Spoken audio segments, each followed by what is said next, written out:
وقتی که ما در دست تحفه ها وارد خانه آنها شدیم، گویا مثل سال قبل آمدن ما را در این شب و روز منتظر بودند. هنگام ما را دیدند با آغوش گرفتند و در گرد ما جمع شدند.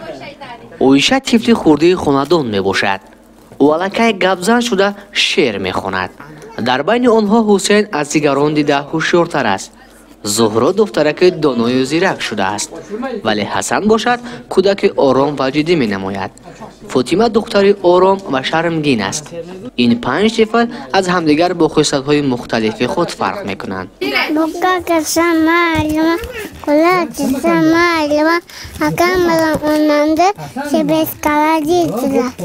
با گفته بابای آنها زهرا دختری دانا است، زیرا او بعضا سخن‌هایی میگوید که به عقل کلانها راست نمی آید.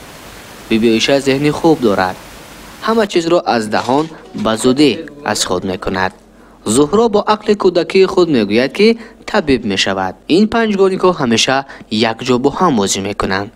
بابایشان محمد بابایف میگوید که بعضا وقت آنها را از همدیگر فرق کرده نمی توانند که کدامش حسن است و کدامش حسین.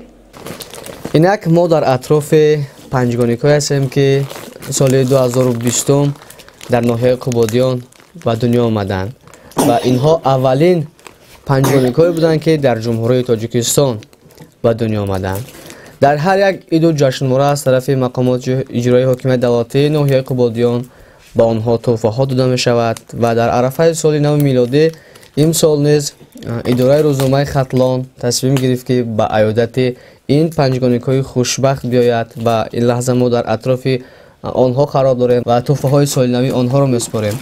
حالا پدر آنها در فدراسیون روسیه در مهاجرت مهنتی می باشد. مادرشان به کش و کار دهخانی مشغول است.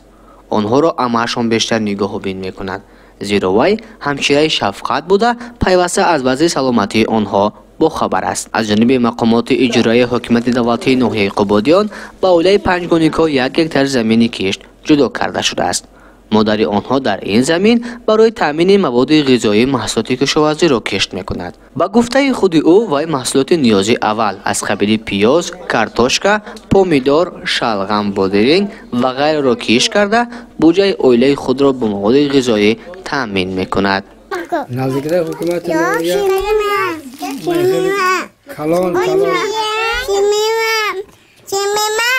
دیوانشا آوردم 5 تا 6 تا خورا همش پول خون میرفتن من آسیبی مثلا خیلی خدا را شکر دولتم یاردم. مورد به ذکر است که 3 دکبر سال 2023 فاطمه زهرا بیبی عایشه حسن حسین 5 گانیکای قبادیانی 3 ساله می شوند.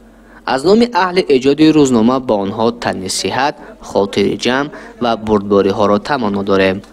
سال نو و زادروزی نکویتان مبارک 5 فرزند تاجیکستان. می آمدگی سال نو ده همه ده با برکت کنجی آمانه خاطر جمع می باریم. الله اکبر.